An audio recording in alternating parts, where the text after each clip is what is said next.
আজ আপনাদের নিয়ে আসলাম আমি লালাখাল সিলেট সীমান্তবর্তী জৈন্তাপুর উপজেলা অবস্থিত একটি কারো কাছে সারিয়া নদ, কারো কাছে লালাখাল, আবার কারো কাছে নীল নদ নামেই পরিচিত। পাহাড় ঘেরা স্বচ্ছ এই নদীর পানির রং নীল। নদীর গভীরতা যেখানে বেশি, পানির রং সেখানে গাঢ় নীল। প্রকৃতির অপার সৌন্দর্যের এক অপরূপ নীলাভূমি লালাখাল। প্রকৃতিক একান্তে অনুভব করে শীতল হতে লালাখালের জুড়ি মেলা ভার।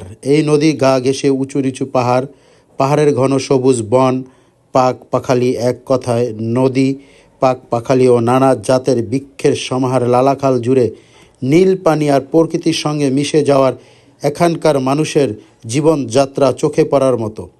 এছাড়া বাড়তি পাওনা আদিবাসীদের সঙ্গে ভাব জমানোর সুযোগ। সিলেট থেকে প্রায় ৩৫ কিলোমিটার দূরে ভারতের চেরাপুঞ্জির ঠিক নিচেই লালাখালের অবস্থান। চেরাপুঞ্জি পাহাড় থেকে উৎপন্ন ও নদ বাংলাদেশের মধ্য দিয়ে প্রবাহিত হয়েছে একমাত্র এই লালাখাল নদটি। লালাখালের জিরো পয়েন্টে রয়েছে সুন্দর এক চা বাগান সহ ফ্যাক্টরি। কাছেই আছে সুপারি বাগান। বাগানের পাহাড়ি আঁকাবাঁকা পথ আপনাকে এক অন্যরকম আনন্দ এবং মন মুগ্ধকর দৃশ্য এখানে চোখে পড়বে, নিয়ে যাবে অচেনা এক দেশে। একটু আগেই ওপারে ভারতের সীমান্ত আপনাকে জানিয়ে দেবে আর এগোনোর পথ নেই, এবং সাথে সাথে সেখানে কোস্টগার্ড বা সীমান্ত রক্ষী যারা থাকে তারাও আপনাকে ওখানে যাওয়ার জন্য বাধা দিবে এবং যেতে দিবে না। শীত বসন্তের মাঝামাঝি সময়টা লালাখাল ভ্রমণের জন্য সঠিক সময়। শীতের শুরু থেকে গ্রীষ্মের মাঝামাঝি পথ, নদের নীল স্বচ্ছ পানি চোখে পড়ে। শুকনো মৌসুমে নদের অনেক স্থানে ভেসে উঠে চর, তখন আরও সুন্দর লাগে। সেই চরের মাঝে দাঁড়িয়ে ফটোশ্যুট বা বিভিন্ন শ্যুটিংও হয়ে থাকে সেখানে। দূর দূরান্ত থেকে দেখা যায় নদীর নীল রাশি। ওপারে ইন্ডিয়া, এপাশে বাংলাদেশ, মাঝখান দিয়ে চলছে নদ। তো আমরা এবার সিলেট ট্যুরে আমাদের সাথে কিছু গেস্ট গিয়েছিল, তাদেরকে নিয়ে আমি লালাখালে নৌকা ভ্রমণ করেছি। তারা খুব আনন্দ পেয়েছে এবং খুব ভালো লেগেছে ঘুরে। তারা এখানে এসে তাদের মনের সমস্ত ভালোবাসা উজাড় করে ঘুরেছেন।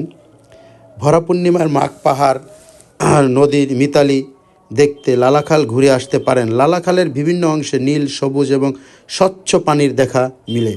চাইলে তামাবিল অংশের স্বচ্ছ পানির সারি নদীর ওপার দিয়ে স্প্রিংবোট বা নৌকার লালাখালে যেতে পারেন। ৪৫ মিনিটের এ যাত্রায় মনে হবে যেন আপনি অনেক বড় যাত্রা করেছেন। এত সুন্দর দৃশ্য আপনার চোখে পড়বে, চোখ জুড়িয়ে যাবে, মন জুড়িয়ে যাবে। এ যাত্রা আপনাকে লালাখালের সৌন্দর্যে মুগ্ধ করে রাখবে। সন্ধ্যার পর নদীতে নৌকা থাকে না, তাই সন্ধ্যার মধ্যে ফিরে যাওয়াটাই ভালো, কারণ নিজেরও একটি সেফটির প্রয়োজন আছে। কারণ এটা যেহেতু ভ্রমণ পিপাসীদের জন্য খুবই একটি সুন্দর জায়গা এবং পর্যটন এলাকা, তাই এবং যে জন্য ওপাশে ইন্ডিয়া, পাশে বাংলাদেশ, সে কারণে এখানে সন্ধ্যার পরে না থাকাটাই ভালো। নিজের নিরাপত্তা এবং কোনো রকমের ঝামেলা এড়িয়ে সন্ধ্যার আগেই এখান থেকে ঘুরে চলে আসা, সৌন্দর্য ভোগ করে বেটার। কারণ যেহেতু এটা একটি পর্যটন এলাকা। সিলেট জাফলংয়ের মাঝামাঝি সারিঘাট। লালাখালে যেতে হলে সিলেটের শিশু পার্কের সামনে থেকে লেগুরার বা জাফলংয়ের বাসে সিলেট তামাবিল সড়ক ধরে যেতে পারবেন সারিঘাট। সেখান থেকেই সিএনজি চালিত অটোরিকশা ভাড়া নিয়ে পারেন। নৌপথে যেতে চাইলে আগে সারিঘাট পর্যন্ত একই নিয়মে বাস বা রেগুলার নিয়ে নৌযান ভাড়া নিতে হবে। ফেরার পথে এখান থেকে বাসে কিংবা রেগুলারে আসতে পারেন। রাত ৮টা পর্যন্ত যানবাহন চলাচল করে। আসসালামু আলাইকুম।